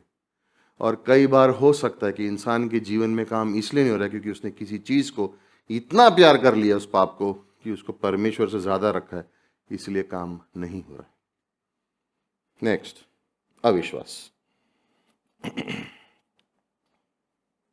अविश्वास। सैरा हंसी, मैं इतनी बूढ़ी हो गई, अभी मेरे को बोलता बच्चा होगा। और उत्पत्ति 17 में अब्राहम भी हंसा था, लेकिन परमेश्वर ने उसको डांटा नहीं हुआ। मालूम है क्यों? जब परमेश्वर ने अब्राहम को कहा कि तुझे अगले साल बच्चा होगा, तो अब्राहम ने बोला, क्या परमेश्वर से मजाक कर रहे हो, अच्छा ऐसा थोड़ी होगा। जब सैरा को बोला तो सैरा बोली देख क्या बोल रहा है। उसके अंदर अविश्वास था, इसलिए परमेश्वर ने उसको बोला, तेरे क्या परमेश्वर के लिए कोई चीज़ असंभव है? और उसने उसको बोला, हमारा कार्य कहीं पर भी हम भी इस प्रकार से सोच सकते हैं कि परमेश्वर के लिए कोई चीज़ असंभव है, उसके लिए कोई चीज़ असंभव नहीं है। कोई प्रार्थना, कोई वादा, कोई कार्य, कोई समस्या, कोई मनुष्य को बचाना उसके लिए संभव नहीं है। लेकिन इन बातों से हम दूर रहते हैं। और इस अंत में ये कहना चाहूँगा कि हो सकता है कि इस वक्त आप और मैं और हम सब कोई ना कोई ऐसी परिस्थिति से गुजर रहे हैं जो इंसानी नज़रिए से हमको लग रहा है संभव नहीं है, यह असंभव है, ये इसको नहीं हो सकता है। और शायद हम सोच रहे हैं इसका जवाब भी नहीं आएगा। लेकिन हार मत मानना, क्योंकि परमेश्वर के लिए कोई भी बात असंभव नहीं है। शुरुआत में हमने क्या जोर जोर से बोला था? परमेश्वर के लिए कोई भी बात। फिर से बोलो, परमेश्वर के लिए कोई भी बात। अब ऐसे दिल से विश्वास करके बोलो कि परमेश्वर के लिए कोई भी बात असंभव नहीं है। आप आत्मिकता में बढ़ सकते हो। परमेश्वर प्रार्थना का जवाब देगा, परमेश्वर अपना वादा पूरा करेगा। आप विश्वास से बने रहो, पाप से दूर रहना है। किसी अंगीकार, जब हम गिरे पाप में, अंगीकार करो, मुड़ के वापस उसके पास आ जाओ, और वो तुम्हारे लिए इंतजार कर रहा है, वो तुम्हें अनुग्रह देगा। पाप परमेश्वर के सामर्थ्य से तुम अपने पापों से बच सकते हो, और परमेश्वर ने तुम्हें एक मकसद दिया, उसको पूरा करो। जिस बुलावट से उसने बुलाया उसे पूरी तरह से सुनो। पुराने जीवन के तरीकों को छोड़ो और जब सही स्थान पर आओगे, परमेश्वर के लिए कोई भी बात असंभव नहीं। प्रार्थना करेंगे। धन्यवाद देते हैं पिता परमेश्वर, धन्यवाद देते हैं इस आज के समय के लिए। धन्यवाद कि हम भरोसा कर सके, विश्वास कर सके, समझ सके, सीख सके और जान सके कि आपके लिए कोई भी चीज़ असंभव नहीं है। आंखें बंद करेंगे, सर झुकाएंगे, प्रार्थना करेंगे। पिता धन्यवाद, अपने वचनों से हमें प्रोत्साहित करना। प्रार्थना करते हैं प्रभु कि हमारे घर के जो दरवाजे हैं हम उसको चटकनी लगा के ना रखें, लेकिन खुला रखें ताकि आप कभी भी अंदर आ सको और आपकी जो इच्छा है वो हमारे जीवन में से पूरा कर सको। हमें माफ़ करना कि अगर कोई चीज़ों को हमने अपने जीवन में प्राथमिकता दी है जिसकी वजह से आपको हमने सीमित किया है। हमें माफ़ करना प्रभु, उन सब चीज़ों को निकालना हमारे जीवन से जो आपको सीमित रखती हैं, ताकि हम भी आपके जीवन में वो कार्य को देख सकें और कह सकें कि आपके लिए कोई भी चीज़ असंभव नहीं है। पाप को कोई नहीं हरा सका, लेकिन यीशु मसीह आपने वो असंभव काम को पूरा किया। मरने के बाद कोई स्वर्ग जा नहीं सकता पापों की वजह से, लेकिन यीशु मसीह आपने उसको भी संभव किया। और आपके वचन में लिखा है कि जो कोई विश्वास करेगा वो अनंत जीवन पाएगा। वो कभी नहीं मरेगा लेकिन अनंत जीवन पाएगा। शरीर में हम मर जाएंगे लेकिन हमारे प्राण परमेश्वर के पास जाएंगे और हमेशा के लिए स्वर्ग में। इसलिए अगर आप विश्वास करना चाहते हो, ये धर्म के बारे में नहीं है, कलीसिया के बारे में नहीं है, एक संबंध के बारे में, अगर आप चाहते हो कि आपकी पापों की आपको क्षमा मिले, आप चाहते हो कि स्वर्ग जाना चाहें, आप चाहते हो आपके सारे गुनाह माफ़ हो, तो यीशु मसीह को सिर्फ छोटी सी प्रार्थना दिल में विश्वास करते हुए कर सकते हो। हे परमेश्वर, मेरे पीछे बोल सकते हो अपने मन में, हे परमेश्वर मैं पापी हूँ, धन्यवाद देता हूँ कि यीशु मसीह इस धरती पर आए, परमेश्वर मनुष्य बना, क्रूस पर आपने मेरे सारे पापों को अपने ऊपर लिया, मेरे पापों की गुनाहों को आपने माफ़ किया आपके पवित्र लहू से। मैं आप पर भरोसा करता हूँ या करती हूँ। मेरे जीवन में आओ, मुझे नया जीवन दो, मुझे अपने परिवार का हिस्सा बनाओ। मैं स्वर्ग जाना चाहता हूँ। मेरे गुनाहों को माफ़ करो यीशु, मुझे नया जीवन दो। अगर ये प्रार्थना पहली बार कर रहे हैं, आंखें बंद हैं, सर झुके में, एक क्षण के लिए हाथ ऊपर करके नीचे कर सकते हैं। आप कह रहे हो धन्यवाद यीशु, धन्यवाद आपने मेरे गुनाहों के लिए अपनी जान दी। शर्माने की कोई बात नहीं है, ये आपके और परमेश्वर के बीच में है। बाइबल में लिखा है कि एक व्यक्ति भी जब यीशु मसीह पर भरोसा करता है तो स्वर्गदूत आनंद मनाते हैं। नया जीवन, पापों की क्षमा, स्वर्ग का राज्य। यीशु मसीह मेरे जीवन में आओ, मुझे नया जीवन दो। और कोई है जो विश्वास कर रहा है पहली बार? धन्यवाद देते हैं प्रभु, इस समय के लिए धन्यवाद देते हैं। और हम विश्वास करते हैं और बने रहना चाहते हैं इस बात में कि यीशु मसीह के लिए कोई भी चीज़ असंभव नहीं है। हमारे सारे असंभव काम, कार्य, सोच हम आपके पास लाते और कहते प्रभु हमें वो विश्वास देना, समझ देना कि आपके समय को समझ सकें, कार्य को समझ सकें, तरीकों को समझ सकें और विश्वास से आज्ञा मान सकें। यीशु मसीह के नाम से मांगते हैं, आमीन।